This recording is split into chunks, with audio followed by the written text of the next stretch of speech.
서로 진짜 사랑하는 연인 사이였습니다. 심지어 상대방이 먼저 적극적으로 스킨십을 요구했고 나이도 성인이라고 분명히 말했죠. 여러분, 만약 이런 상황에서 성관계가 이루어졌다면 이 사람은 무죄일까요? 안타깝지만 상대방의 실제 나이가 16세 미만이었다면 방금 말씀드린 모든 변명은 법정에서 전혀 통하지 않습니다. 사랑했던, 상대가 먼저 요구했던, 심지어 속였던 간에 반간 혐의로 처벌받을 수도 있습니다. 이게 도대체 무슨 법이냐고요? 상대방의 나이를 제대로 확인하지 않은 관계가 중범죄로 이어질 수 있으니 오늘 전해드리는 내용을 영상 끝까지 집중해서 시청해 주시기 바랍니다.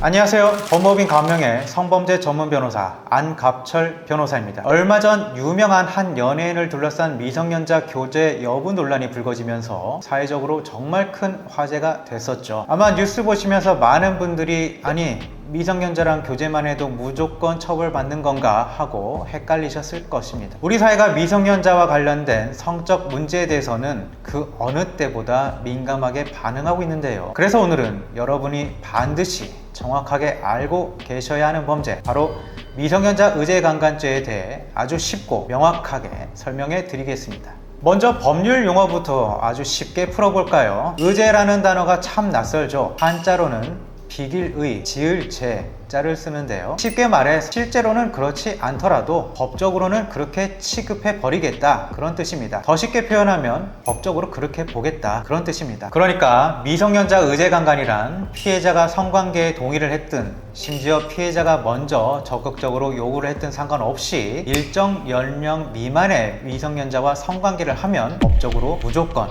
강간을 한 것으로 봐서 처벌하겠다 는 법입니다. 아니, 서로 동의했는데 왜 강간입니까? 라고 반문하실 수도 있습니다. 하지만 우리 법은 일정 연령 미만의 아동이나 청소년은 아직 성적인 자기 결정권을 제대로 행사할 능력이 없거나 정신적으로 미성숙하다고 봅니다. 그래서 그들이 한 동의 자체를 법적으로는 완전히 무효, 즉 없는 것으로 취급해 버리는 거죠. 그럼 도대체 그 일정 연령이 무엇일까요? 우리 형법 제305조가 규정하고 있습니다. 첫 번째, 13세 미만인 경우입니다. 여기서 13세는 만 나이를 말하는데요. 보통 중학생도 여기에 포함될 수 있습니다. 만약 13세 미만의 아동과 성관계를 했다, 상대방이 누구든 어떤 상황이었든 간에 강간죄와 똑같이 적용되어 3년 이상의 징역형이라는 처벌을 받을 수 있습니다. 벌금형도 없고 그냥 곧바로 징역형부터 시작하는 무서운 처벌입니다. 두 번째, 13세 이상 16세 미만인 경우입니다. 이 조항은 제1항과 다르게 아주 중요한 조건이 하나 더 붙습니다.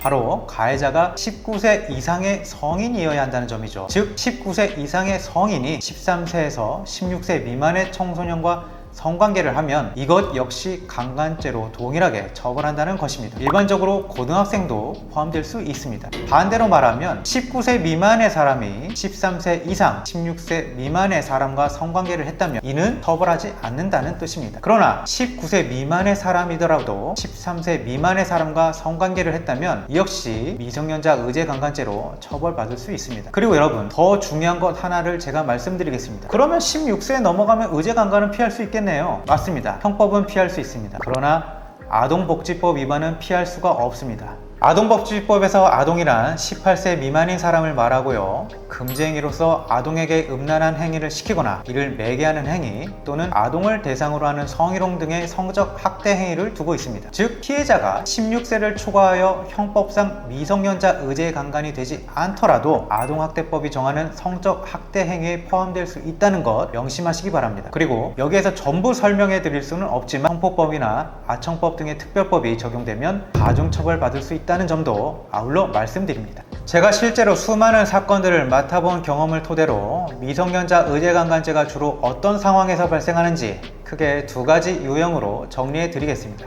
첫 번째 유형은 미성년자 성매매입니다. 요즘 채팅 어플이나 오픈 채팅, SNS로 조건 만남 같은 성매매를 하다가 덜미를 잡히는 경우가 많죠. 그런데 이때 상대방이 앞서 말씀드린 의제강간 연령에 해당하면 아동 청소년 성매매 처벌에 더해서 미성년자 의제강간까지 동시에 적용됩니다. 나중에 경찰 조사 받을 때 저는 미성년자인 줄 진짜 몰랐어요 라고 주장하시는 분들이 너무나도 많습니다. 그런데 성매매 과정에서 나이를 묻는 대화가 살짝이라도 있었거나 만나서 대화해보니 교복을 입고 있었다거나 말투나 행동 등에서 학생 아니야? 라고 충분히 의심할 만한 정황이 있었다면 어떻게 될까요? 우리는 이런 걸 미필적 고의라고 부릅니다. 아마 미성년자일 수도 있겠다 라고 조금이라도 짐작했다면 고의성이 있었다고 보고 처벌하는 것이죠. 단 정말로 알 수 없었던 상황이라면 전문가의 도움을 받아 처벌을 최소화할 수는 있습니다. 미성년자 성매매에 대한 더 자세한 이야기는 저희 채널의 미성년자 성매매 편을 꼭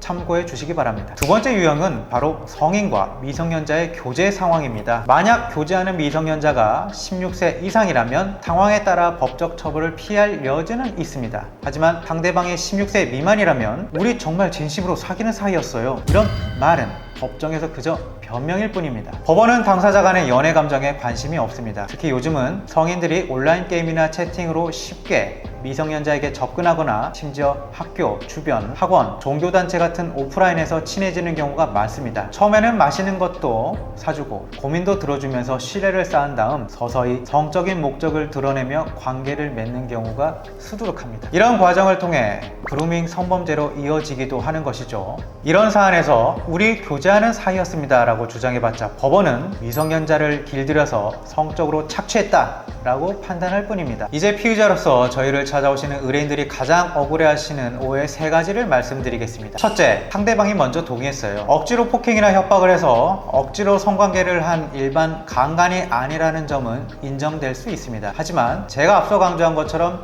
16세 미만의 사람은 법적으로 성적 자기결정권이 없다고 보기 때문에 상대방의 동의는 법적으로 아무런 의미 없는 행동입니다. 동의 여부와 무관하게 범죄는 성립합니다. 그러니까 의제강간이라고 하는 것입니다. 둘째, 피해자가 나이를 성인이라고 속였어요. 또는 만 16세 이상이라고 했어요. 저는 진짜 몰랐습니다. 이거 정말 많이 나오는 주장인데요. 나이를 속였더라도 원칙적으로 범죄는 성립합니다. 왜냐하면 성인을 가장하거나 나이를 말했다고 하더라도 실제로 만나서 했던 모든 일련의 과정에서 상대방이 어리다는 것을 충분히 눈치챌 수 있었다고 보는 밀피적 고의가 넓게 인정되기 때문입니다. 물론 피의자가 상대의 나이를 정말로 도저히 알 수 없었던 정당한 사유가 명백히 입증된다면 예외적으로 고의성이 부정될 수는 있습니다. 하지만 이건 아주 엄격하게 판단됩니다. 섣불리 핑계만 대다가 오히려 처벌만 더 무겁게 받을 수 있기 때문에 진술 이전 반드시 전문가와 정밀하고 정확한 상담부터 받으시길 당부드립니다. 셋째, 우리 진짜 연인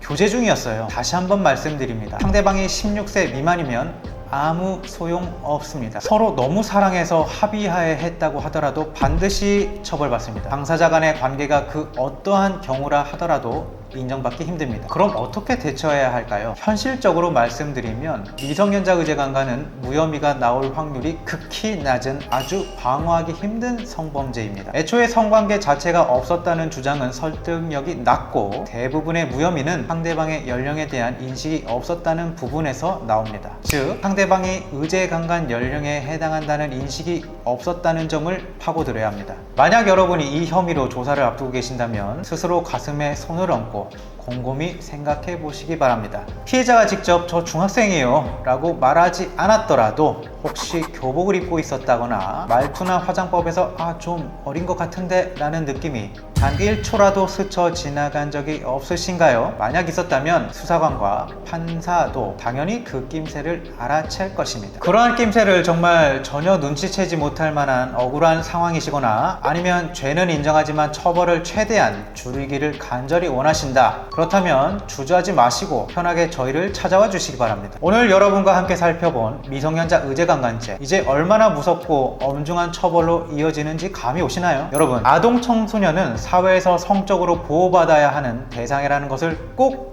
기억하시길 바랍니다. 16세 미만의 청소년과는 그 어떠한 성적인 접촉도 해서는 안 됩니다. 단 한 번의 충동이 실형이라는 결과로 이어지는 정말 무거운 중범죄라는 사실을 절대 잊지 않으셔야 할 것입니다. 영상을 보시고 도저히 풀리지 않는 상황에 법률 상담이 필요하신 분들은 언제든지 편하게 저희 법무법인 감명의 성범죄 전담센터로 연락 주시기 바랍니다. 여러분의 편에 서서 가장 현실적이고 확실한 해결책을 제시해 드리겠습니다. 오늘 준비한 영상이 여러분의 소중한 일상을 지키는 데 조금이나마 도움이 되셨다면 구독과 좋아요 한 번씩 꼭 부탁드리겠습니다. 저는 다음 다음 영상에서 더 유익하고 여러분께 피가 되고 살이 되는 법률 정보로 찾아뵙겠습니다. 끝까지 시청해 주셔서 감사합니다.